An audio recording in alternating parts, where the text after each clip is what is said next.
ನಮ್ಮ ಯುವ ಶಕ್ತಿ ಸದೃಢ ಆಗಬೇಕು,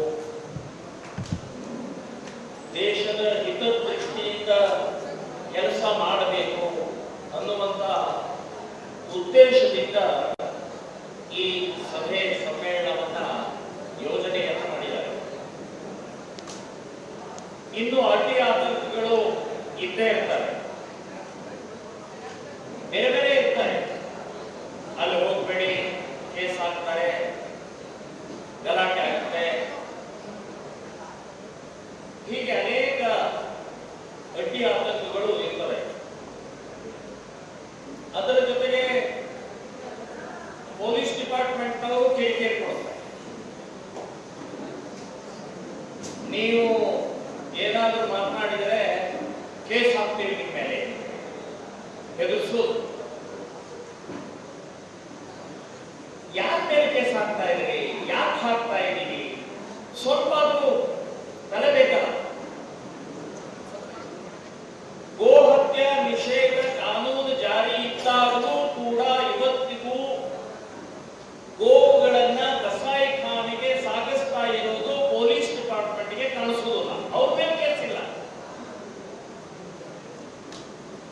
ಲವ್ ಜಿಹಾದ್ ಮೂಲಕ ಇವತ್ತು ಹಿಂದೂ ಹೆಣ್ಣು ಮಕ್ಕಳು ಮತಾಂತರ ಆಗ್ತಾರೆ, ಮುಸ್ಲಿಂ ಆಗ್ತಾರೆ. ಅದನ್ನು ತಡೆಯಕ್ಕೆ ಹೋದ್ರೆ ಆ ಕಾರ್ಯಕರ್ತರ ಮೇಲೆ ಕೇಸ್ ಹಾಕ್ತಾರೆ. ಕಾಲೇಜುಗಳಲ್ಲಿ ಡ್ರಗ್ಸ್ ಸಪ್ಲೈ ಮಾಡ್ತಾ ಇದ್ದಾರೆ, ಇದು ಡಿಪಾರ್ಟ್ಮೆಂಟ್ ಗೊತ್ತು. ಯಾರು ಎಲ್ಲಿಂದ ಯಾವ ಕಾಲೇಜಿಗೆ ಯಾವ ರೀತಿಯ ಡ್ರಗ್ಸ್ ಸಪ್ಲೈ ಆಗ್ತಾ ಇದೆ ಅಂತಕ್ಕಂಥದ್ದು ಪೊಲೀಸ್ ಡಿಪಾರ್ಟ್ಮೆಂಟ್ಗೆ ಗೊತ್ತು. ಅವ್ರ ಮೇಲೆ ಕೇಸ್ ಇಲ್ಲ.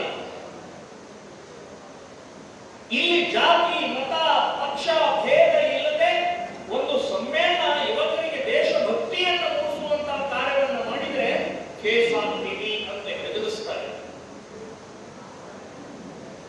ಪೊಲೀಸ್ ಡಿಪಾರ್ಟ್ಮೆಂಟ್ ಅಲ್ಲ, ಅವರ ಹಿಂದೆ ಒಂದು ರಾಜಕೀಯ ಪಕ್ಷ ಇದೆ.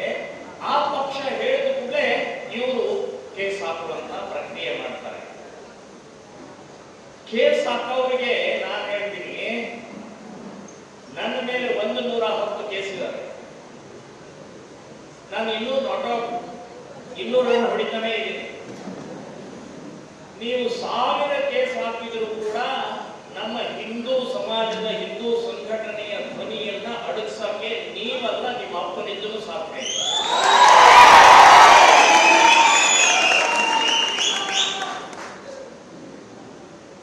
ನೀವು ಬ್ರಿಟಿಷ್ ಪೊಲೀಸರಲ್ಲ, ಭಾರತೀಯ ಪೊಲೀಸರಿದೆ. ಭಾರತ ಉಳಿದ್ರೆ ನೀವು ಉಳಿತೀರಿ.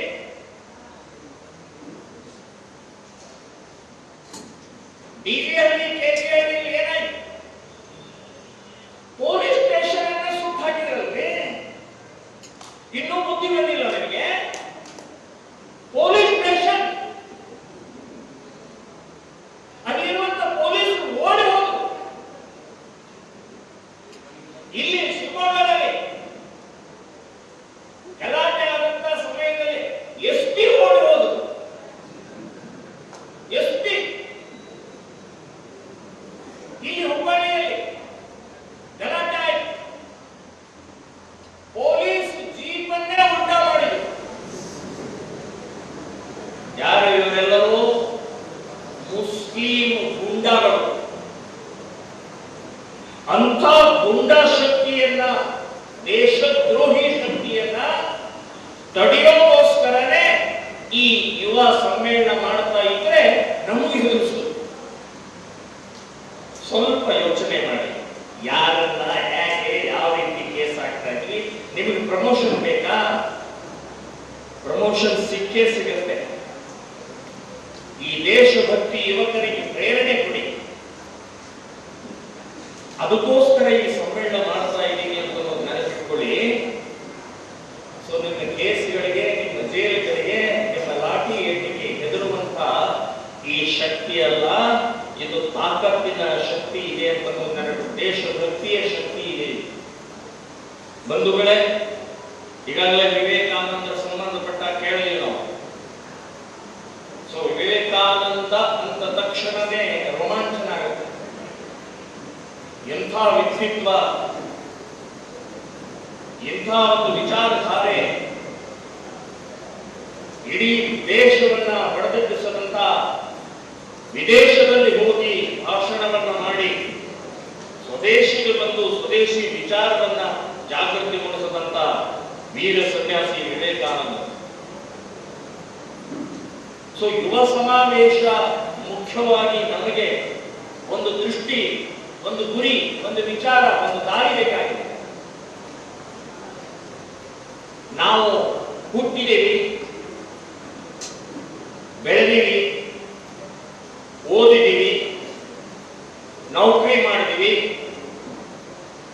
ಮದುವೆ ಮಾಡಿಕೊಂಡು ಮಕ್ಕಳಾಯ್ತು, ಒಂದಿನ ಸತ್ತು ಹೋದ್ವಿ. ಇದೇನ ಜೀವನ? ಇದೇ ಜೀವನ ಅಂತ ಅನ್ನೋದಾದ್ರೆ ಪಶು ಪಕ್ಷಿ ಪ್ರಾಣಿಗಳು ಹುಟ್ಟುತ್ತವೆ, ಬೆಳೀತವೆ, ಒಂದು ದಿನ ಸತ್ತು ಹೋಗ್ತವೆ. ಆ ಪಶು ಪಕ್ಷಿ ಪ್ರಾಣಿಗಳಿಗೆ ಮತ್ತು ನಮ್ಮ ಈ ಜೀವನಕ್ಕೆ ವ್ಯತ್ಯಾಸ ಇದೆ. ವ್ಯತ್ಯಾಸ ಕೊಡುವವರೇ ಈ ಸಮ್ಮೇಳನ. ಸಾವರ್ಕರ್, ಸ್ವಾತಂತ್ರ್ಯ ವೀರ ಸಾವರ್ಕರ್ ಒಂದು ಮಾತನ್ನು ಹೇಳ್ತಾರೆ, ಹೂಗಳು ಅರಳುತ್ತವೆ, ಲಕ್ಷಾಂತರ ಹೂಗಳು ಅರಳುತ್ತವೆ, ಉದುರಿ ಹೋಗ್ತವೆ. ಲಕ್ಷಾಂತರ ಜನ ಹುಟ್ಟುತ್ತಾರೆ, ಲಕ್ಷಾಂತರ ಜನ ಸತ್ತು ಹೋಗ್ತಾರೆ.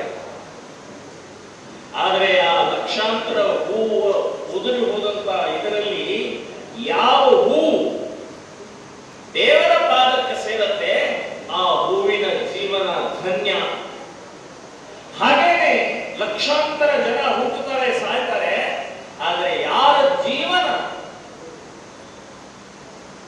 ಒಳ್ಳೆಯ ಕೆಲಸಕ್ಕೆ, ದೇಶಕ್ಕೆ, ಸಮಾಜಕ್ಕೆ ಅವರ ಜೀವನವನ್ನ ಸವಿತಾರೋ ಅವರ ಜೀವನ ಸಾರ್ಥಕ ಆಗತ್ತೆ.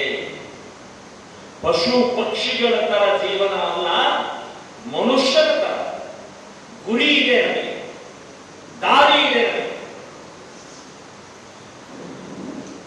1947ರ ಮುಂಚೆ ಅವಾಗ ಒಂದೇ ಗುರಿ ಇತ್ತು, ನಮಗೆ ದೇಶಕ್ಕೆ ಸ್ವಾತಂತ್ರ್ಯ ಬೇಕು, ಸ್ವಾತಂತ್ರ್ಯ ಬೇಕು, ಸ್ವಾತಂತ್ರ್ಯ ಬೇಕು ಅಂತ ಹೇಳಿ. ಈಗ 78 ವರ್ಷದ ನಂತರ ಒಂದು ನಾವು ಘೋಷಣೆ ಹಾಕಬೇಕಾಗಿದೆ, ದೇಶ್ ಬಚಾವ್, ದೇಶ ಉಳಿಸಿ, ದೇಶ ಉಳಿಸಿ ಅಂತನ್ನುವಂಥದ್ದು ನಾವು ಘೋಷಣೆ ಹಾಕಬೇಕಾಗಿದೆ. ಅದೇ ದಾರಿ, ಅದೇ ಗುರಿ. ಮುಸ್ಲಿಮರಿಗೆ 100 ದೇಶಗಳಿದ್ದಾವೆ, ಕ್ರಿಶ್ಚಿಯನ್ರಿಗೆ 100 ದೇಶಗಳಿದ್ದಾವೆ. ಈ ದೇಶದ ಮುಸ್ಲಿಮರಿಗೆ ಅನಿಸ್ತು ನಮಗೆ ಇಲ್ಲಿ ಬೇಡ ಅಂತ ಹೇಳಿ ಅವ್ರು ಎಲ್ಲಿ ಬೇಕಾದರೆ ವಾಸ ಮಾಡಬಹುದು. ಕ್ರಿಶ್ಚಿಯನ್ರಿಗೆ, ಈ ದೇಶದಲ್ಲಿರುವಂತಹ ಕ್ರಿಶ್ಚಿಯನ್ರಿಗೆ ನಮಗೆ ಬೇಡ ಅಂತ ಹೇಳಿ ಅವರು ಬೇರೆ ಬೇರೆ ಜಗತ್ತಿನ ಕ್ರಿಶ್ಚಿಯನ್ ದೇಶಕ್ಕೆ ಹೋಗಿ ವಾಸ ಮಾಡಬಹುದು. ಆದರೆ ಹಿಂದೂಗಳಿಗೆ ಇದು ಒಂದೇ ದೇಶ, ಭಾರತ ಅನ್ನುವಂತಹ ಒಂದೇ ದೇಶ, ಹಿಂದೂಸ್ತಾನ ಅನ್ನುವಂಥ ಒಂದೇ ದೇಶ. ನಮಗೆ ಬೇರೆ ದೇಶ ಇಲ್ಲ. 100 ಕೋಟಿ ಹಿಂದೂಗಳಿವೆ ನಾವು. ಇನ್ನೊಂದು ದೇಶಕ್ಕೆ ಹೋಗಬೇಕು, ಇನ್ನೊಂದು ಎಲ್ಲಾದ್ರೂ ಹೋಗಬೇಕು, ಎಲ್ಲೂ ಇಲ್ಲ ನಮಗೆ. ಇಲ್ಲೇ ಹುಟ್ಟಿದ್ದೀವಿ, ಇಲ್ಲೇ ಸಾಯ್ಬೇಕು. ಇದೇ ದೇಶವನ್ನು ಉಳಿಸಬೇಕಾಗಿದೆ, ಇದೇ ದೇಶವನ್ನು ಭದ್ರಗೊಳಿಸಬೇಕಾಗಿದೆ.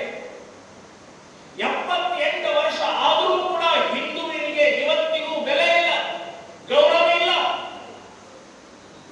ಹಿಂದೂ ಶಬ್ದದ ಬಗ್ಗೆ ಚರ್ಚೆ ಮಾಡುವಂತ ಇವತ್ತಿನ ತನಕ ಚರ್ಚೆ ಮಾಡ್ತಾರೆ. ಹಿಂದೂ ಶಬ್ದ ಇದು ಕೆಟ್ಟ ಶಬ್ದ. ಹಿಂದುತ್ವದ ಬಗ್ಗೆ ಅಪಮಾನ, ಅವಮಾನ, ಅಪಪ್ರಚಾರ ಮಾಡ್ತಾರೆ. 78 ವರ್ಷ ಆದರೂ ಕೂಡ ಈ ದೇಶದಲ್ಲಿ ಈ ಮೂಲ ನಿವಾಸಿಗಳನ್ನ ಗೌರವದಿಂದ ನಾವು ಸ್ವಾಭಿಮಾನದಿಂದ ಬದುಕಕ್ಕಾಗ್ತಾ ಇದೆ. ಹಿಂದೂ ಸಮಾಜವನ್ನು ಒಟ್ಟುಗೂಡಿಸುವಂತಹ ಕೆಲಸ ಮಾಡುವಂತಹವ್ರ ಮೇಲೆ ಕೇಸ್ ಹಾಕುವಂತಹದ್ದು, ಗಡಿಪಾರು ಮಾಡುವಂತಹದ್ದು ಏನೇನು ನಡೀತಾ ಇದೆ. ಜಾತಿಯ ಸಮ್ಮೇಳನ ಆಗ್ತಾ ಇದೆ, ಭಾಷಾ ಸಮ್ಮೇಳನ ಆಗ್ತಾ ಇದೆ. ಇಡೀ ಜಾತಿಗಳನ್ನ, ಇಡೀ ಭಾಷಿಕರನ್ನ ಒಟ್ಟಾಗಿ ಸೇರಿಸಿ ಹಿಂದೂ ಸಮ್ಮೇಳನ, ಹಿಂದೂ ಯುವ ಸಮ್ಮೇಳನ ಇದೆ. ಸೊ ನಮ್ಮ